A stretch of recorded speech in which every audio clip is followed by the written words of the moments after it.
Saudara, 40 nama telah diusulkan untuk mendapatkan gelar pahlawan. Lalu apa saja yang menjadi syarat utama penentuan tokoh kepahlawanan nasional di Indonesia? Untuk membahasnya saat ini sudah bersama kami di studio Dr. Makrun Sanjaya selaku pimpinan Majelis Pustaka dan Informasi PP Muhammadiyah, dan ada pula Kiai Haji Arif Fahrudin selaku Wakil Sekjen Majelis Ulama Indonesia. Selamat malam Bapak. Assalamualaikum. Waalaikumsalam warahmatullah. Saya ke Pak Makrun dulu. Ya. Pak, dari pandangan Muhammadiyah, tadi kan Pak Menso sudah menyinggung soal pahlawan nasional ini. Besok juga katanya akan diumumkan dari sejumlah tokoh yang sudah diseleksi begitu kira. Nah, dari Muhammadiyah sendiri, kategori yang bisa dimasukkan menjadi seorang tokoh menjadi seorang pahlawan nasional menurut Muhammadiyah apa saja? Ya, jadi Muhammadiyah sudah mengkaji ya dari sisi ketokohan beliau sebagai presiden kedua. Kita melihat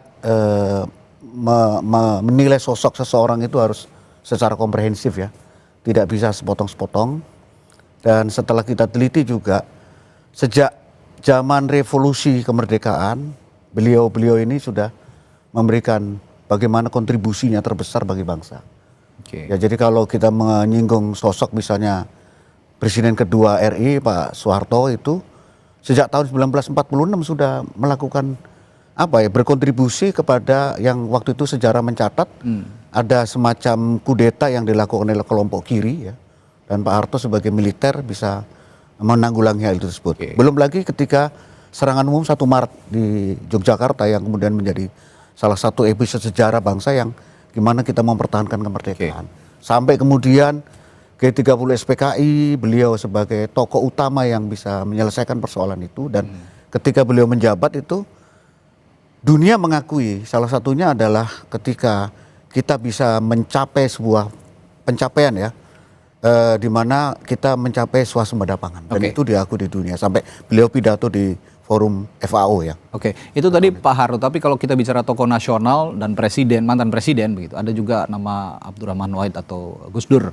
Nah, kalau bicara ketokohan dan juga kategori yang sudah diseleksi oleh Mensos, bagaimana sosok Gus Dur ini bisa menjadi pahlawan nasional? Saya kira sama, dan saya sependapat apabila kita dalam memperlakukan pimpinan itu ya, menilai pimpinan, ada filosofi Jawa yang menurut saya sangat elegan kita coba kaji, yaitu mikul dhuwur mendem jero. Ya.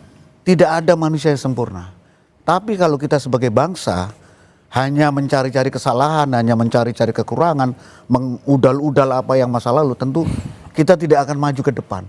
Baik. Ya. Jadi kita mungkin kaca spion ibarat orang nyetir ya. Kaca spion itu perlu untuk sebagai pembelajaran, sebagai apa yang hikmah kita ambil. Tapi ke depan kita harus tatap. Dan saya terinspirasi juga misalnya ketokohannya Nelson Mandela ya, yang kemudian pejuang di Afrika Selatan. Dia bertahun-tahun dipenjara oleh rejim apartheid, begitu keluar dia melakukan rekonsiliasi, memaafkan tapi tidak melupakan. Nah, itu penting. Baik. Jadi sebagai pembelajaran buat juga generasi muda yang akan datang. Baik, saya ke Yai Arif. Yai, kalau bicara soal pahlawan, bisa ketokohan dan pahlawan, definisi pahlawan bagi negara Indonesia ini menurut Yai apa sih dari pandangan Yai? Ya, jadi pahlawan itu kan pada umumnya itu kan mereka yang banyak jasa ya. Berjasa satu kepada bangsa, negara. Yang kedua adalah mereka yang rela mengorbankan segala apa yang dia punya demi satu tujuan bersama, yaitu tujuan mendirikan negara bangsa ini. Nah, jadi kata kuncinya dua itu, satu dia berjasa, yang kedua rela berkorban. Ya, maka sesungguhnya pahlawan itu ya bisa kembali kepada masa prakemerdekaan yang berkontribusi pada negara, atau pada waktu modern ini juga bisa banyak pahlawan, gitu loh. Jadi kayak misalkan tenaga kerja kita itu kan juga pahlawan devisa. Jadinya dia yang dedikasinya, kemudian integritasnya itu diserahkan sepenuhnya untuk kemajuan bangsa dan negara ini. Oke. Indonesia ini sebenarnya kan negara dengan multi religi, multi ras, multi suku, multi budaya begitu. Tapi kita sekarang kita tarik ke kacamata Islam misalnya. Dapatkah Anda berbagi contoh misalnya Yai dari sejarah Islam atau perjuangan kemerdekaan Indonesia di mana bangsa menunjukkan penghormatan terhadap jasa pemimpin dan para pahlawannya kira-kira? Ya, tentu misalnya dalam konteks Indonesia ya, itu kan Indonesia sebagai negara bangsa itu kan memang relatif baru ya ketika sudah diproklamirkan oleh pendiri negara ini, yaitu Soekarno-Hatta. Namun kan sebelum berdirinya nation state itu tentu sudah banyak peristiwa-peristiwa yang menggugah emosi dan membuat engagement bersama untuk kita menciptakan satu bangsa, kayak Sumpah Pemuda, kemudian lahirnya perkumpulan-perkumpulan nasionalis religius sebelumnya. Jadi itu tentu bibit-bibit untuk menuju common sense bersama yang namanya Negara Kesatuan Republik Indonesia, itu juga tentu menjadi hal yang tidak bisa kita lupakan. Gitu. Oke. Saya juga menanyakan hal yang sama. Ada dua nama mantan presiden kita, ada Presiden kedua Republik Indonesia Pak Harto dan Presiden keempat Abdurrahman Wahid. Ya. Nah, melihat dua sosok tokoh ini, mantan presiden ini yang akan kemungkinan besar akan menjadi pahlawan nasional, bagaimana? Ini menarik, ya, karena dua sosok ini, dua tokoh ini menggambarkan dua situasi yang cukup berbeda, tapi dalam satu frame yang sama. Perbedaannya misalnya begini, Mas, Pak Harto, itu kan tadi Pak Macron juga sudah menyebutkan kontribusi beliau itu sebelum bahkan dimulai di era revolusi kemerdekaan ini, merebut kemerdekaan. Kemudian di masa transisi dan sampai kemudian beliau itu menjadi pimpinan di ABRI, ya, Pangkostrat dan sebagainya, sampai kemudian menjadi presiden. Jadi era sebelum kemerdekaan, walaupun sebentar, kemudian kemerdekaan dan menjadi presiden 32 tahun.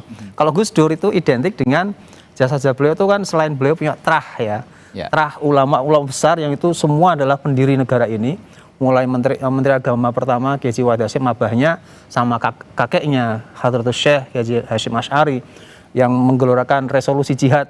Jadi terahnya memang terah pahlawan pejuang negara, dan di masa kemerdekaan ini atau aktivitas Kiai Haji Abdurrahman Wahid itu kan tokoh civil society, tokoh penggerak Nahdlatul Ulama yang luar biasa kontribusinya untuk negara ini di aspek pendidikan agama, pesantren, kemudian pemberdayaan civil society, dan tadi pluralitas, menghargai pluralitas, itulah ikon dari Gus Dur. Saya kembali ke Pak Macron. Kalau bicara pahlawan, seorang pahlawan itu adalah teladan bangsa gitu ya Pak Macron ya. Menurut Bapak seperti apa yang bisa dilanjutkan dalam pembangunan bangsa kita sampai ke depan, bahwa pahlawan ini bisa menjadi inspirasi bagi kita semua, terutama anak-anak muda yang sekarang sepertinya tidak seperti dulu ya. Kalau kita sangat-sangat menghargai pahlawan, sekarang agak pudar gitu. Bagaimana Anda juga menanamkan hal-hal ini kepada anak-anak muda, bahwa pahlawan ini sebenarnya bisa diteladani sampai masa yang tidak bisa ditentukan sebetulnya? Ya, kalau saya membaca kategorisasi ya pahlawan itu di dalam undang-undang yang kita gunakan itu adalah minimal ada dua bentuk yang bisa dilihat, bisa dibuktikan, bisa dirasakan, bisa dilanjutkan, yaitu kesediaan berkorban untuk bangsa, untuk negara, untuk masyarakat, untuk kehidupan, untuk kemanusiaan. Yang kedua adalah dia mencapai sebuah prestasi atau capaian tertentu yang kemudian bisa menjadi role model, ya. Kemudian ada jejaknya, kemudian mungkin dapat rekognisi baik dari regional maupun internasional. Saya kira di era kini generasi muda juga harus tidak boleh melupakan sejarah. Dan kalau kita belajar sejarah juga membentuk sejarah yang baru, bahwa yang namanya pengorbanan, bahwa yang namanya pencapaian prestasi itu harus terus digaungkan, dilanjutkan dengan bentuk yang berbeda tentu. Kalau zaman 45 sampai ke 65 misalnya kan penuh dengan pergolakan politik dan militer ya. Tapi kalau sekarang tentu untuk mencapai misalnya pembangunan bangsa, meningkatkan sumber daya manusia sehingga kita bisa bersaing secara global, tentu anak-anak muda saat ini ya, adik-adik kita, anak-anak saya mungkin juga harus memiliki semangat yang sama. Dia harus mampu berkorban, merelakan dirinya berkorban untuk sesuatu yang tujuan baik, untuk membangun masyarakat, juga dia mencapai prestasi. Ya, jangan bahasa sekarang, jangan cuma omon-omon kira-kira gitu ya. Jadi harus konkret, harus ada prestasi, harus ada capaian, dan itu role model banyak sebenarnya. Antara lain dicerminkan oleh para pahlawan, oleh para pemimpin kita, tokoh-tokoh kita, para pejuang-pejuang kita sudah betul-betul mendermakan dirinya untuk bangsa dan negara, untuk masyarakat dan untuk kemanusiaan secara universal. Oke, sesuai dengan topik kita malam hari ini, bangsa besar menghormati jasa pemimpin dan para pahlawan. Nah, saya ingin bertanya juga terkait dengan konteks ini. Menurut Anda, mengapa penghormatan terhadap jasa pemimpin, jasa pahlawan terdahulu ini menjadi salah satu ciri bangsa yang maju dan beradab, gitu kira-kira? Ya, saya kira memang di era informasional sekarang ini ya, komunikasi, informasi itu banjir, ya. Banjir, abundansi istilahnya. tentu kadang-kadang itu bisa mengikis ya, karena kita ini cenderung globalisasi, ini nilai-nilai yang sebenarnya kita anut, ya kan, yang kita pertahankan, yang diajarkan oleh para sesepuh kita, para orang tua kita, agak mengalami pergeseran. Nah ini mungkin saat ini masalah transisi ya, dari sisi budaya, dari sisi pemikiran. Saya kira faktor yang paling penting adalah bagaimana tetap mengikat anak-anak kita, generasi muda, dan menyadarkan negara ini ada karena perjuangan para pendahulu kita. Nggak mungkin kita negara ini eksis kalau tanpa perjuangan para pendahulu kita. Jadi ini harus ditanamkan terus-terus, dan tugas kita adalah membangun ke depan menjadi lebih baik lagi seperti yang diwariskan oleh para pimpinan kita. Yai, saya juga ingin bertanya soal satu hal ya. Pemerintah kita kan sering menggaungkan yang namanya Indonesia Emas 2045 kira-kira. Nanti setelah jeda saya akan tanyakan ke Yai bahwa tagline ini atau Indonesia yang sedang menuju Indonesia Emas 2045 ini, hal apa saja yang sebenarnya bisa dipetik dari nilai-nilai kepahlawanan, terutama kita besok juga akan menghadapi Hari Pahlawan, termasuk yang akan ditetapkan tokoh-tokoh nasional yang akan ditetapkan, termasuk Presiden kedua dan keempat Republik Indonesia yang akan ditetapkan menjadi pahlawan nasional. Saya akan tanyakan hal itu nanti setelah jeda di Sapa Indonesia Malam, tetaplah bersama kami.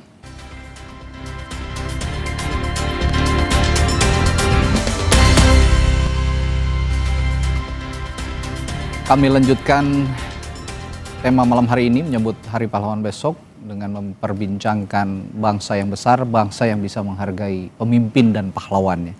Tadi saya sebelum saya lanjutkan dialog ini, saya akan bacakan pernyataan dari Menteri Sekretaris Negara Prasetyo Hadi yang bilang bahwa Presiden Prabowo Subianto besok akan mengumumkan nama tokoh yang ditetapkan sebagai pahlawan besok, dan Mensesnek sebut ada 10 nama yang akan diumumkan.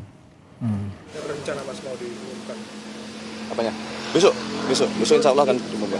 Diumumkan oleh siapa, Pak? Ya. Diumumkan langsung oleh Pak Presiden atau seperti apa? Iya. Kurang lebih 10 nama. Artinya mungkin bisa dikasih tahu, Mas. Hah? Presiden kedua masuk. Ya, masuk. Jadi besok akan langsung diumumkan. Dan sekali lagi, sebagaimana kemarin juga kami sampaikan, itu kan bagian dari bagaimana kita menghormati ya, para pendahulu, terutama para pemimpin-pemimpin kita yang apapun sudah pasti memiliki jasa yang luar biasa kepada bangsa dan negara. Tadi sebelum jeda saya bertanya ke Yai Arief bahwa saat ini pemerintah terus menggaungkan Indonesia Emas 2045. Nah, berkaitan dengan konteks itu, saya bertanya juga, sebenarnya hal apa yang bisa dipetik menuju Indonesia Emas 2045 dikaitkan dengan konteks Hari Pahlawan ini? Hal apa saja yang bisa dipetik termasuk keteladanan dari nilai-nilai kepahlawanan di Indonesia? Ya, baik. Jadi Indonesia Emas 2045 itu kan suatu target ya, capaian, dan sekaligus di situ ada harapan. Untuk harapan itu kan diciptakan ada ukuran-ukuran yang logik dan ilmiah gitu. Nah, memang dalam agama, khususnya dalam Islam itu memang disebutkan bahwa dalam setiap 100 tahun itu pasti ada tokoh ataupun ada semangat yang sifatnya itu pembaruan. Nah, mungkin kalau kita hitung dari perjalanan bangsa ini ya, dari mulai merdeka, itu kan dalam proses kemerdekaan yang menuju ke 100 tahun ini. Nah, itu tentunya bisa kita ambil di sana adalah bagaimana kita pertama mensyukuri dulu, mensyukuri semua generasi ini, terutama yang milenial tadi, yang Gen Z, yang Alpha. Saya tuh ada kekhawatiran kalau tidak pandai menghargai jasa para pahlawan pendiri bangsa ini atau siapapun yang telah berkontribusi kepada negara ini, maka ya dia tidak akan pandai bersyukur dengan adanya negara ini. Padahal di negara ini kita semua itu bernafas, ada oksigennya. Dari negara ini kita itu bisa makan sumber daya alamnya, tanaman-tanamannya, airnya. Nah, kalau kita tidak bisa mensyukuri itu ya siap-siap saja nanti 2045 kita tidak bisa meraih Indonesia Emas. Malah yang terjadi, yang diharapkan adanya bonus demografi itu malah jadi generasi yang kurang maksimal gitu ya. Nah, ini yang perlu diantisipasi. Makanya dalam Islam itu kan disebutkan bahwa siapa yang pandai bersyukur, maka nikmat itu akan ditambah oleh Tuhan. Dan kalau tidak pandai bersyukur, Wah, nanti banyak sekali cobaan ujian untuk bangsa kita ini. Ya, Gitu. ini termasuk bersyukur kita memiliki pahlawan-pahlawan yang Iya. sebelumnya pernah memperjuangkan bangsa dan negara. Betul. Pak Makrun, ini kan sebenarnya dari 10 nama yang akan ditetapkan besok, itu sebelumnya ada 40 nama dan terus mengerucut hingga ke 10 nama. Dari 40 nama hingga sekarang 10 nama, kira-kira Anda melihat ada kriteria khusus yang bisa dikerucutkan sehingga 10 nama ini nantinya akan ditetapkan menjadi pahlawan nasional yang baru? Ya sebenarnya kalau saya pelajari, saya riset tadi itu, dari 40 ini sebenarnya layak semuanya. Oke. Cuma mungkin ya nggak mungkin ya seketika 40 jadi pahlawan seketika, mungkin nanti pada tahap-tahap berikutnya. Tetapi saya lihat kembali kepada kriteria kepahlawanan tadi, dikaitkan dengan juga generasi muda saat ini, bahwa yang namanya kriteria berani, sedia, berkorban, mengorban apa saja yang dia punya untuk kepentingan masyarakat, kepentingan bangsa, negara kalau dia dalam tataran di struktur gitu ya. Dan yang kedua adalah bagaimana mencapai prestasi. Ada capaian, ada alat ukur, ada KPI-nya. Seseorang bisa disebut pahlawan itu apa? Ya. Tentu tidak bisa untuk diri sendiri sebagai pahlawan. Mungkin hanya untuk keluarga. Tapi bagaimana pencapaian ini bisa berpengaruh kepada masyarakat. Nah, ini ada kaitannya tadi dengan pertanyaan yang kepada Pak Yai. Saya pikir kalau anak-anak muda sekarang ini tidak mencerminkan dua kriteria tadi, maka Indonesia emas ini agak mengkhawatirkan. Kalau semuanya selfish ya, sebagai individu anak bangsa selfish, hanya mementingkan diri, kemudian ya sudah kita mencapai begini, ya sudah begini-begini aja. Saya kira ini momentum juga ya. Tinggal berapa tahun ini? Tinggal 20 tahun lagi. Ya. Jadi yang sekarang ini kira-kira umur 10 tahun, 15 tahun, mereka inilah yang akan memegang tampuk masyarakat bangsa kita di masa mendatang. Makanya tahun 2045 ya sebagai tahun Indonesia emas itu bisa digenjot dari sekarang, dan perlu kita gerakan penyadaran itu tadi.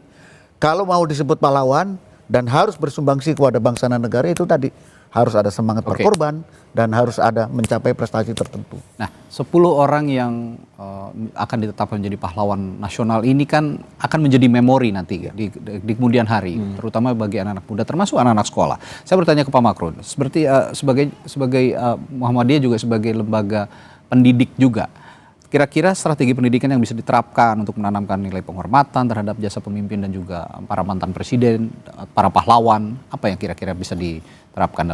Saya kira teladan yang terus-menerus diterapkan ya. Saya juga guru, saya juga dosen ya. Ketika saya mengajar, kalau hanya memberikan ilmu tanpa memberikan nilai-nilai ya, soft skillnya nggak kita bangun, tidak memberikan contoh. Contohnya dalam disiplin. Ini tantangan berat kita. Saya 5 tahun ini jadi dosen, merasakan betul bagaimana pada awal-awal itu sulit sekali. Tetapi dengan metode tertentu, saya itu punya target. Misalnya begini contohnya, untuk mendidik anak-anak supaya disiplin. Karena disiplin ini penting.